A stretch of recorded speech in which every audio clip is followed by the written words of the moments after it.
Well, hello there, friends. Welcome to another episode of the Resilient Pastor Podcast. I'm Glenn Packiam, your host, author of the book, The Resilient Pastor. Look, all of these initiatives that I've just had the privilege of partnering with Barna to create have the same goal, and that is to encourage you, church leaders, fellow pastors out there.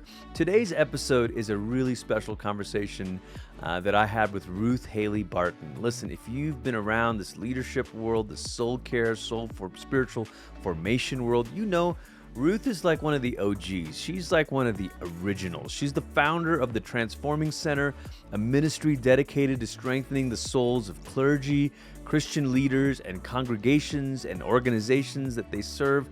She's been a student, practitioner, teacher, and leader in the area of Christian spirituality and spiritual formation for over 25 years.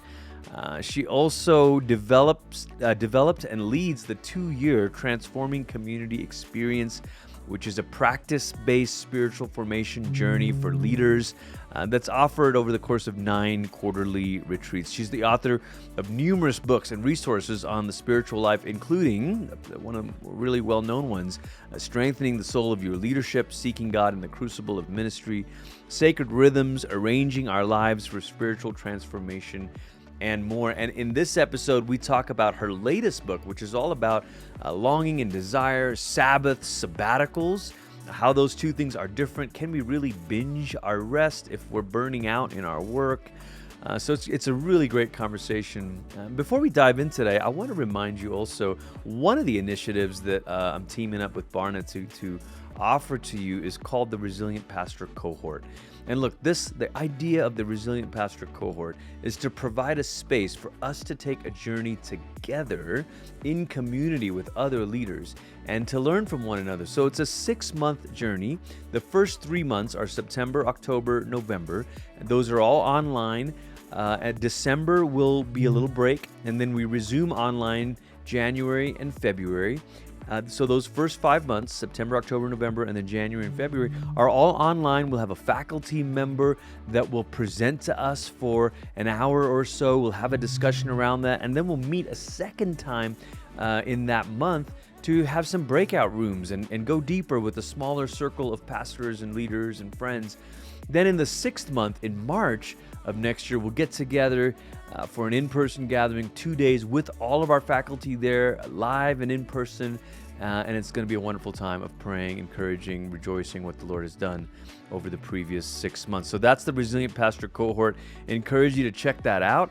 In fact, all of these initiatives, you can find them at theresilientpastor.com. You can find out more about the book, of course, links to this podcast, the roundtables that we're doing in a few cities, and the Resilient Pastor Cohort. I also want to take a moment and thank one of our key sponsors for many of these initiatives, Brotherhood Mutual Insurance Company. They help provide churches and organizations with the protection that we need to kind of work through ministry life and the complexities of today's world. But you know, they also really have a heart for pastors and supporting leaders, and they're offering a free pastor kit to anyone who's interested, and it includes a variety of well-being resources related to pastoral health. So you can get your free kit at brotherhoodmutual.com/Barna. That's brotherhoodmutual.com/Barna. You'll also find a link to that in the description of this podcast. But before we get into today's episode, let's just pause for a word of prayer. Almighty, gracious God, we thank you that you are the author of life. You're the creator. You're the one who started all of this. It's you that have breathed your spirit into our lungs. And so even today, as we talk about Sabbath and sabbaticals and the longing in our heart to find rest in you, we pray that you would help us, just as St. Augustine prayed, that our hearts, our restless hearts, would come to find rest in you. Even as we listen today, awaken the hunger, awaken the thirst for you. Teach us to be able to prioritize space with you, to let our souls be renewed and to reunite, to rekindle our love for you. So I thank you for everyone today, wherever they're listening from, Lord. Breathe your strength into them, that creator spirit who hovered over the waters of the deep, hover over our hearts now. We pray these things in the name of the Father, and of the Son, and of the Holy Spirit. Amen. Well, I'm so thrilled today to be talking to one of the legends in the leadership, spiritual formation, soul care work, the OG, one of the OGs, if you will, Ruth Haley Barton. Ruth, it is so great to have you on the show Oh, today. it's good to be with you, Glenn, and congratulations on your new book, The Resilient Pastor. I am Thank thrilled you. that you were able to complete such an important project and glad that you invited me into it in a small way. Thank you. I loved your contribution. For people who don't know, the book contains reflection paragraphs at the end of each chapter from leaders and thinkers, and Ruth was gracious enough to write a section on after one of the chapters. So we're super grateful for your work, Ruth. I want to begin by just telling you one of this bits of data here from Barna about pastors and spiritual formation. We've all been hearing about pastor burnout and pastors wanting to quit and wanting to, step out of full-time ministry. One of the things we discovered is that of the pastors who have seriously considered quitting full-time ministry, only 13% of them agreed that they prioritize self-care as a pastor. So these are the ones who are ready to quit. Conversely, 44% of the pastors who haven't considered quitting, they're actually the ones that do prioritize their own sort of soul care and spiritual formation. But this is such a tough thing. So I'm curious, Ruth, over all the years that you've been doing this, what have you found to be helpful in talking to pastors about prioritizing their own care and formation? That is a great question. And the answer in my mind is either helping them to attend to desire or desperation. It can't come from any other way. It can't come from oughts and shoulds or even the desire to make sure that you finish well. I mean, it has to come from deeper. It has to come from your own desire for a way of life that works, for your own desire to live your deepest commitments well and responsibly and to not harm the people around you, who you want to be, the deep desire about who you really want to be in the end. Your desire for God. I mean, I think there comes a point, and, I start out my own book on strengthening the soul of your leadership in that place saying I came to this point in my own life where I said, I'm tired of helping other people enjoy God. I just want to enjoy God for myself. That was an expression of raw desire, that was so much bigger and deeper than my ego or my desire to accomplish things. It was a truer, deeper desire. That was my true self talking. And I needed to listen to it. And that is what we help pastors do. And I think it's essential is that we help pastors to listen to the deeper desire of their hearts and even encourage them to let their desire deepen into desperation, which is even more raw than desire, to say, I am desperate for more of God than I have right now. I'm desperate for a way of life that works. I'm desperate to finish my life in ministry without having major regrets. Desperation is a really good thing in the spiritual life because it can carry us towards that which is deeply and ultimately good. So that's the way I do it. I don't know how anybody else does it, but that is the way I do it. I think that's brilliant. Desire and desperation. And I Mm-hmm. appreciate you pointing to sort of those deeper longings, those deeper places. And I remember you saying that in strengthening the soul of your leadership, Mm-hmm. like your own desire for saying, I want to know God. That's In your right. new book that's coming out here, Embracing Rhythms of Work and Rest, you talk about this bike accident that you had. I mean, is Mm-hmm. that sort of an example of a place of desperation? Yes, because I had known about the Sabbath as a practice. Now I would say that the Sabbath, in my opinion, is really the kingpin of a life well lived in God. I've said that for 20 years, that Wow. Sabbath is the kingpin of a life well lived in God. And because you've read the manuscript, you know that I start out by saying, I don't think I'd be alive and doing my ministry if it wasn't for the practice of the Sabbath. But at the time, I was in my early 40s. I was allowing myself to read some of the beautiful books on Sabbath, Wayne Mueller and, Rabbi Heschel. And I would be filled with so much longing and desire, but I thought it was out of my reach. I didn't think it was Right. possible. And so when I had that biking accident and I didn't take any time to rest, and I had a friend who said, Ruth, you did just get hit by a car. I got run over by a car partially. Oh She my said you could. goodness. She said you could take a day off, and I'm like, see, this is the way I am. I don't think anything gives me the right for a day off. Wow. And so it was in the recovery from that bike accident that I began to let myself really hear from God. It felt like the Apostle Paul getting knocked off his horse, honestly. where I just had to stop and ponder my life and my pace and my drivenness and hear the desire, but then move to a place that maybe this could be possible for me. And I'm actually willing to change my life in order to say yes to this invitation from God to Sabbath keeping. I want to press into that comment you made about Sabbath sort of being the key, sort of the key practice, maybe the keystone habit, if you will, to this deep life with God. In Strengthening the Soul, you also talk about solitude, this need to sort of being alone. How do Sabbath and solitude complement one another?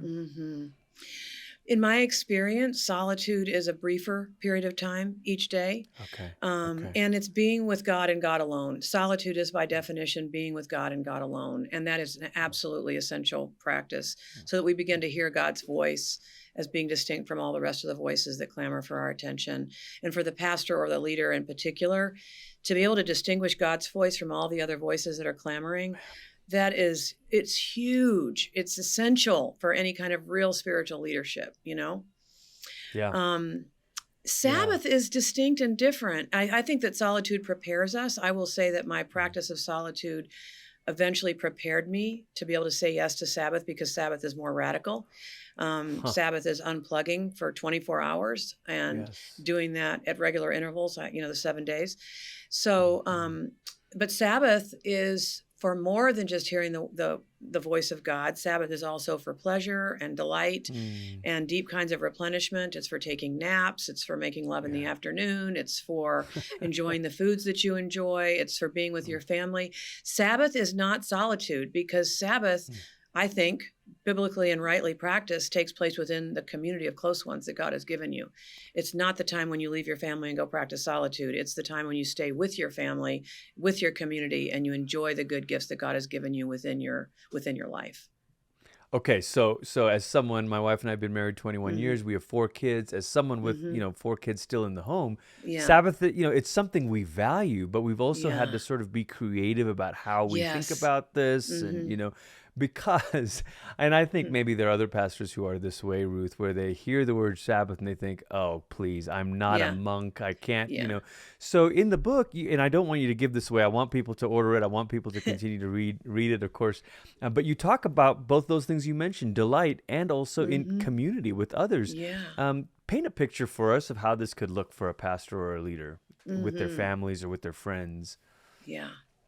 I love this question. And in our 2-year Transforming Community experience, we have a teaching on Sabbath, and it is by far the most energized and the most challenging of almost all the teachings for that very reason that you just named, that I think many pastors feel like it's beyond them, that it's not even possible. They know it's a biblical teaching. They know it's something that's God ordained, but they're like, I can't do that. I preach on Sundays. I have my family. They have their sports. I can't possibly practice Sabbath. There's this feeling that I had, which is it's out of the realm of possibility. But again, you have to have desire first. So I take people deep into their desire in this book first, the desire for a way of life that works, a desire for rest, a desire for delight in the life that God has given you. These are deep desires of the human heart. And these desires are what propels us to try to wrestle with the knotty issues that Sabbath raises. But what I suggest for pastors, and we're kind of jumping ahead, but I'm going to go ahead, is that first of all, that Sabbath begins after your Sunday responsibilities are over. So you have to think about Sundays, and you have to think about how you do your Sundays if Sabbath is going to be Sunday for you. I know a lot of pastors take a Sabbath day on another day of the week, but the problem with that is that the 2 days together are really helpful. The 6th day and the 7th day are highly related to one another because we all have a lot of human work to do. So to have the 6th day for the work of being human, washing your car, getting groceries into the house, picking up the dry cleaning, all that stuff. You have to prepare for the Sabbath. You have to have done some things, to be able to enter in. But what I'm suggesting is that, first of all, we have to look at the rhythms in our community's life. And so one of the challenges to Sabbath keeping among Christian leaders and pastors right now is that Sundays are the busiest day of the week at church. So, I'm challenging a few sacred cows and saying, is there any possibility that you could do your Sunday worship and have that be the beginning of everyone's Sabbath And as the pastor, your Sabbath doesn't start until 1 o'clock when you get home, Mm-hmm. because you've now discharged your responsibilities and preaching and leading worship and greeting people at the back door. That's work. That's your work. Mm-hmm. So you're not Mm-hmm. Sabbathing when you're working. But then as soon as that's over, you and your congregation and the rest of your staff, you are living in rhythms communally in such a way that you all go home now. You don't have any other Yes. activities for the rest of the day at church that engage the Yeah. staff. And that the staff in particular who pulled off Sunday, they might have until 1 o'clock on Monday, or they might even have until the end of day on Monday. And the whole Yeah. staff is Sabbathing together. And in that way, they are replenishing themselves, but they're also modeling for their congregation that this rhythm of work and rest is God ordained. And that Yes. we, as the highest leaders in our church, are going to be practicing this, modeling it, showing you how to do it, and then we're going to shut it down, Right. And you have a receptionist or you have a pastor on call who will field calls, but you're just really working at it at the level of this kind of concreteness. I love that so much, Ruth. And you're right. It takes the community committing to these rhythms Yes. together.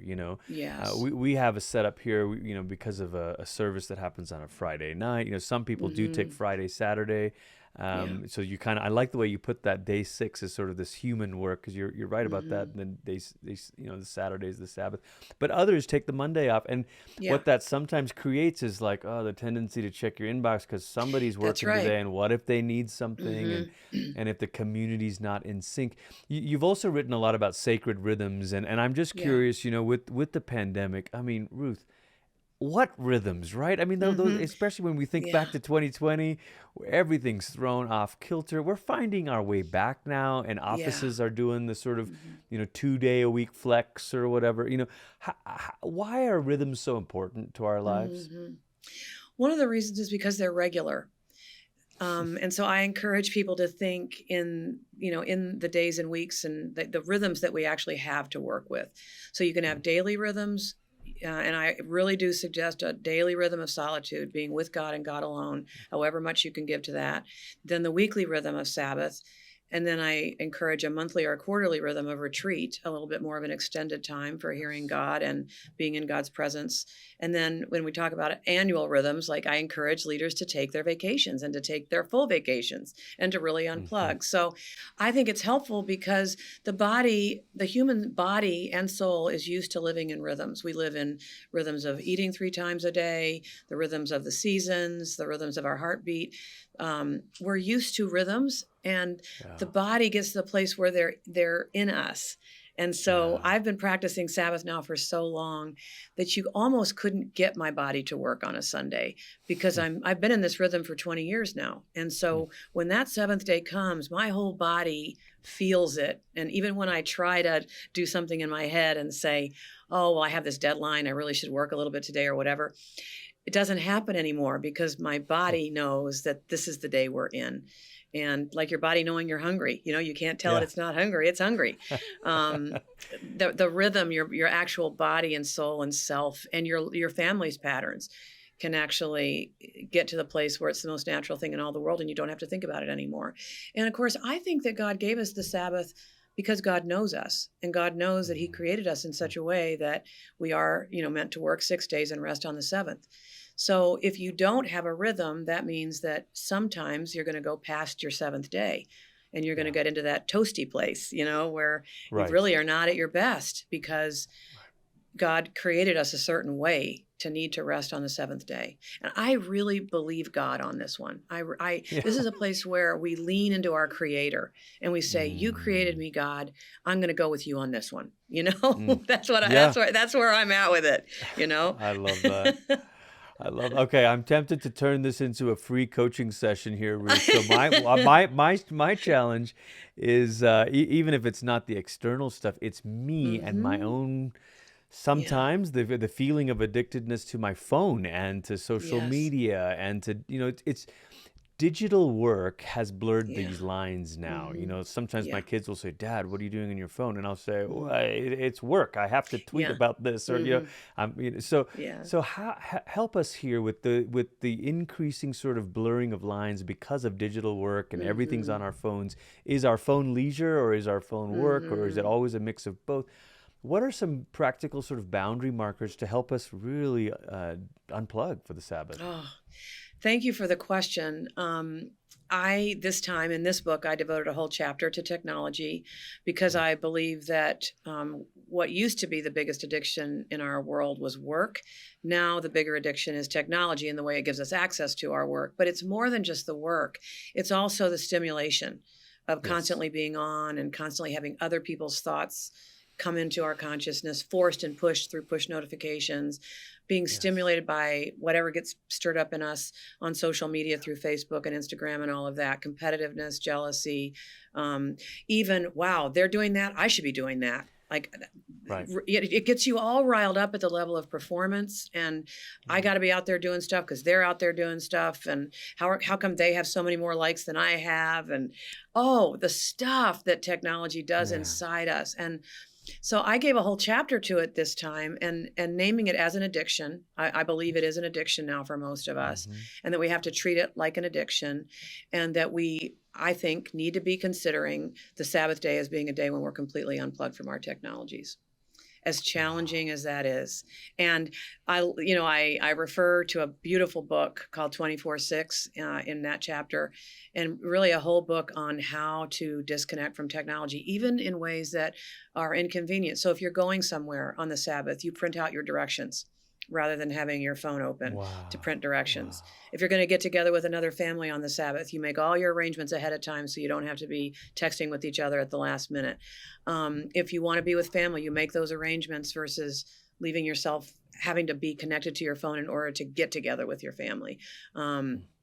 Really, really practical ways of completely unplugging. And I am telling you now, the feeling of unplugging, and I unplug on Saturday night going into Sunday, the feeling of peace that starts to come over me as I unplug from my technology is profound. I feel protected. I feel private. I feel restful. I feel like nobody can get me. I feel loved by God in this. I feel hugged. I can't even tell you how joyful it's become for me to unplug from my technologies for the Sabbath. We'll be right back to our interview in a moment, but first I want to share a word about one of our sponsors, partners in this whole Resilient Pastor initiative, Brotherhood Mutual Insurance Company.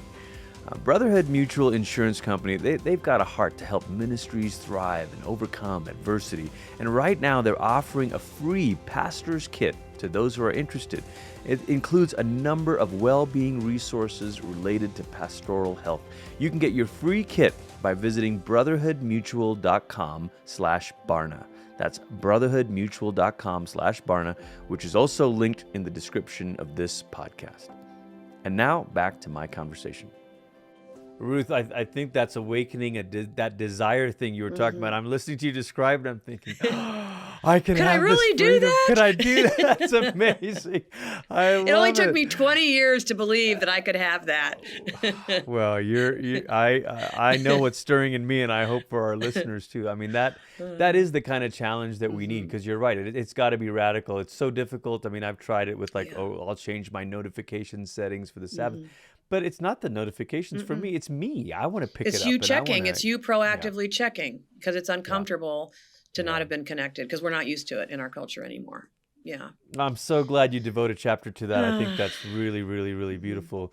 Okay, one of the temptations, so we've talked about solitude, we've talked about Sabbath, but one of, I think, the temptations for pastors is we kind of violate the Sabbath, and then we try to binge our rest, so to speak, and go all in. I know in this book, the second half of this book, you talk about sabbaticals. What's the difference? Let's just start there. What's the difference between a Sabbath and a sabbatical, and why are both necessary? Well, the Sabbath is a day. It's a day, every seventh day. And the way that I get into this topic of sabbatical is to say that there was a time in my life when I realized, wow, I've been practicing Sabbath avidly for years, but I'm at a point right now where I'm so tired that the Sabbath is not touching it. Where I get to the end of my Sabbath and I'm still too tired to face Monday. And that is a desperate feeling. And so I believe that there's a deeper kind of rest that we as pastors and Christian leaders need in particular. And the reason for that is because pastors have a life that is more 24/7 than than other vocations. We're on call, in more, relationally, our worlds are very intense. We are up close and personal with human suffering and human trauma. And so I believe that pastors and Christian leaders in particular need sabbaticals. And it's a biblical principle that comes from the agricultural life, that you let a field lie fallow for one season every seventh year so that it can regain some of its nutrients and be replenished. And so it comes straight from God's creation, this idea of sabbatical. Yes.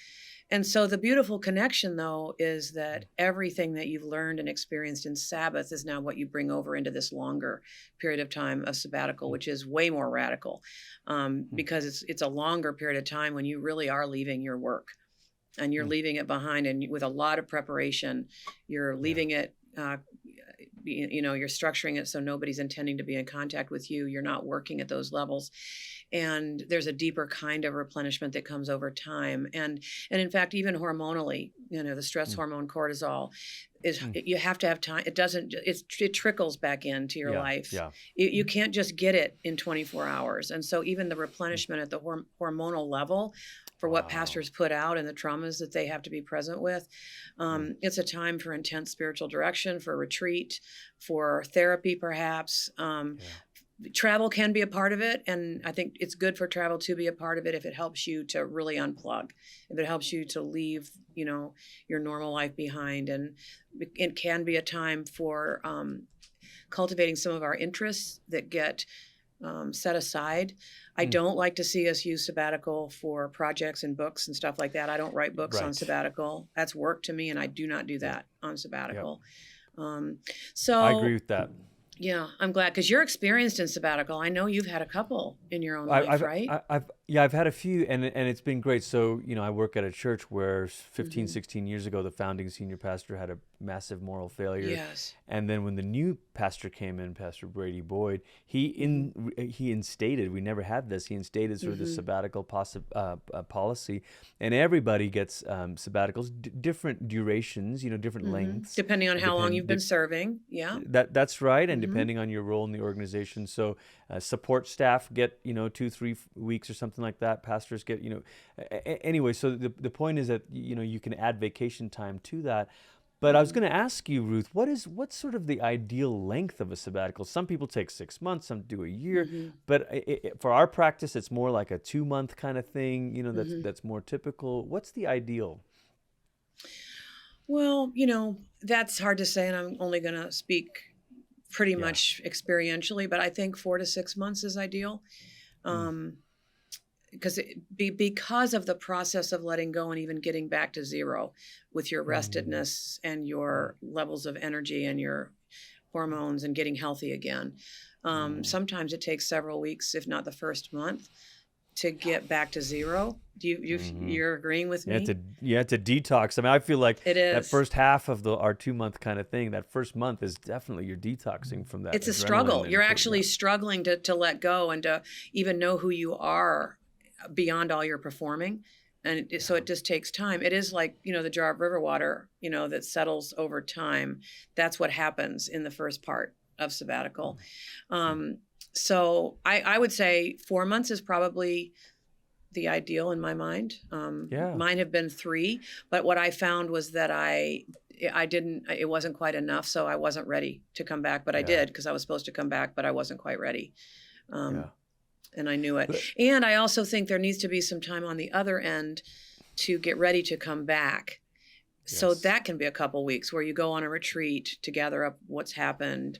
You really start to plan for coming back. You gather up your discernments, that, if there's a detox time when you're actually settling in, and then there's a time when you're coming back in, it doesn't leave a lot if you don't. That's why the 4 months would be better than the 3. That's good. That's really good. Okay, let's help pastors here who are trying to convince their elderships or their boards about the necessity of this. I've talked to different elders who are like, we're kind of nervous about giving sabbaticals because last time we gave a guy a sabbatical, he didn't come back. He didn't come back. Absolutely, I know it. It's so true. So what would you say to let's say you're talking to an elder board here? What would you say to them about, look, why does this matter for their pastor? Yeah. Well, for one thing, the way I have experienced my own sabbaticals is that it was a gift of so much love. I mean, I just felt so much love coming towards me from our people here to even offer me that. So it's a very concrete way to give love to someone who is pouring their lives out, in your midst. And the wise pastor will experience it that way. They won't experience it as something that that is required or that I deserve, but it's a gift of love from the congregation and its elders to their pastor. I know some churches and denominations where you make the commitment before you go that you won't leave within the year after you get back. Yes. Now, I think that's a really great covenant between a pastor and a leadership group, because it would be awful to give someone, from a leadership group standpoint, to give somebody, and the whole organization or church sacrifices for that person to be on sabbatical. Everybody rearranges their roles and rearranges the tasks, and everybody steps up and works a little harder to give this, person what they're giving them. But for then to have them come back and resign, what a kick in the teeth that would be. To send them from that into a hiring process. So I don't have a lot of problem with having a kind of a covenant between the pastor who's going on sabbatical and the leadership group that they won't leave for a year. But then on the other hand, you don't want someone there who really wishes they were gone. Yeah. You don't want someone there for a year who's wishing they could be someplace else and is just biding their time. So I'm sure there's something in there that we can figure out, don't you? Good. Maybe you'll come up with that brilliant idea. Well, no, I think there's some sort of middle ground there. That's really great. Yeah. And there's got to be you said it's an expression of love to give a pastor a sabbatical. So love is the language of relationship and trust. That's and so one would hope that there sort of develops this trust and relationship between an eldership and the pastor. Ruth, as we come to the end here, I want to ask you, I want to return back to that question at the beginning where you talked about desire and desperation. For our listeners today who are feeling some of this, and just let me name a couple more stats. 2 out of 5 pastors, about 41%, say they practice Sabbath with their family, one day a week, once a week. Solitude's a bit trickier. About half pastors say that they get some intentional alone time even once a week, so half don't. Maybe it's one of those practices. Maybe it's something we haven't talked about yet. But where do we start? If someone's listening to this and just saying, Ruth, I'm overwhelmed. I don't even know what I'm feeling. I'm not even aware of my desires. I'm just trying to survive, and I've gotten beaten up in the last couple of years. I got congregants who've left, and where can a person start? What's the invitation to begin this journey towards health? I think it could start in one of two places, and maybe a combination of these two. I had a really good spiritual director the first time that I hit this kind of a wall in my spiritual life, and I wouldn't have even known to choose solitude at that time. I didn't know what was happening. And if it hadn't been for what I believe is now a God-ordained connection with a good spiritual director, I wouldn't have known what to do with myself. And so that spiritual director helped me to listen to my desperation and my desire. And she was aware of spiritual practices that could meet me in this place. And when the solitude wasn't working all that well, so she was the one that suggested this letting go and this resting in solitude and silence versus the busy, quiet times where we study and read books and journal really hard and read around the Bible and read through the Bible in a year and all that stuff we do. She really encouraged me to let go of all that and to experience solitude as a more receptive, restful place. If I hadn't had her support, I would have felt like nothing was happening, because all I was doing was being present to my chaos. And she was able to keep telling me, no, Ruth, this is what it's like when you first start to enter in. You're right where you should be. I needed her support so desperately to enter into this new way of being with God. And that was the first place where I started to build in some restfulness in my life. And I cultivated solitude as a place of rest in God. It saved me. It absolutely saved me. Then, though, the longing deepened, and I realized then my longing for the Sabbath. For a while, I put it in the too hard file. But it was solitude that helped me to get to the place where I started to say, well, maybe I could, maybe I could figure out a way of life that enabled me to involve this other rhythm of Sabbath keeping. So I would say cultivating solitude is a place of rest in God, but that might be hard for some of us if we don't have a spiritual director. So I am a really strong component of spiritual direction for leaders in particular, because leaders have so few places where someone's only job is to care for your soul and to attend to your soul. They have so few safe places. And so to have a Yeah. spiritual director where that relationship is absolutely and utterly pure, you're not ministering to them. It's a one-way relationship. They're caring for you.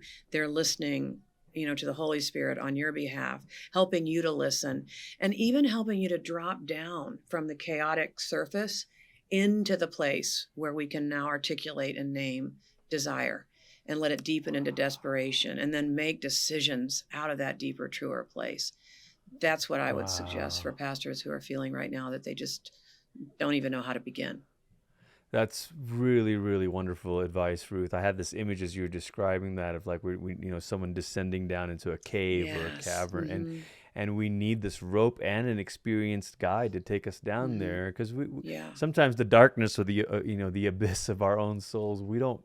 I don't want to, so we keep ourselves busy, we keep ourselves distracted.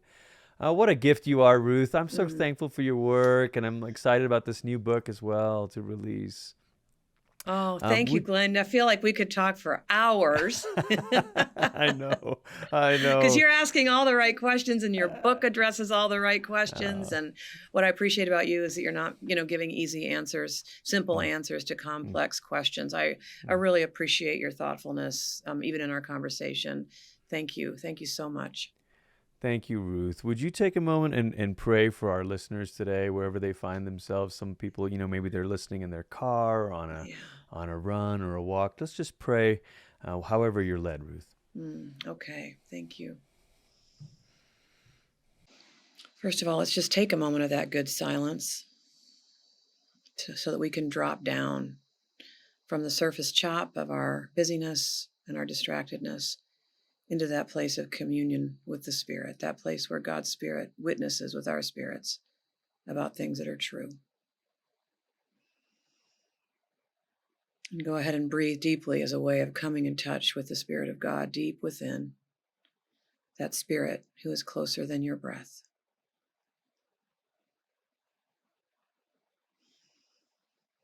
Oh, Holy One, I know that some of us listening today are feeling the stirrings of desire. We know that there's something more that we want in this life. We know that we're not living well. We know that we're on an edge one way or another. We want so much to find a way of life that works. And we want so much to be connected with you meaningfully in the midst of our work in ministry.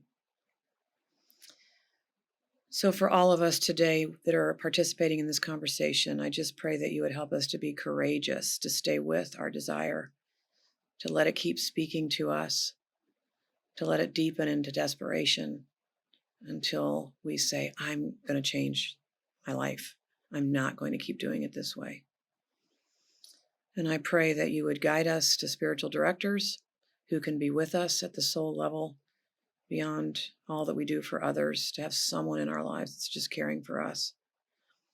And I pray that you would help us to drive some brand new stake into the ground around our own practice of solitude and Sabbath, where we say, I know I'm not going to survive if I don't have these regular rhythms, and I'm willing to drive a new stake in the ground for my health, for my longevity, for my long-term sustainability in ministry, and also for the glory of God.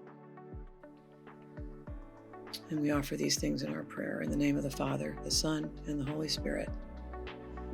Amen. Amen.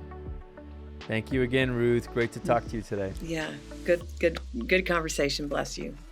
Well, thank you again for joining me on another episode of the Resilient Pastor Podcast. We're a newer podcast, so if you can rate, review, like, subscribe, download, share, tweet, post about this podcast, we'd really appreciate it. And I'd love to hear from you. I'd love to hear what's helpful, what topics you'd like to hear about in the future. We're listening, so please do give us some feedback. And once again, I want to thank our sponsor and partner, Brotherhood Mutual Insurance Company, for helping us bring this podcast and the rest of our Resilient Pastor initiatives to you. Again, they're offering a free pastor kit right now with well-being resources related to pastoral health. And you can find that at brotherhoodmutual.com/Barna, brotherhoodmutual.com/Barna. Hey, listen, we're praying for you today, pastors. The Lord is with you. The same Spirit who raised Jesus from the dead is at work in you. The Lord bless you today.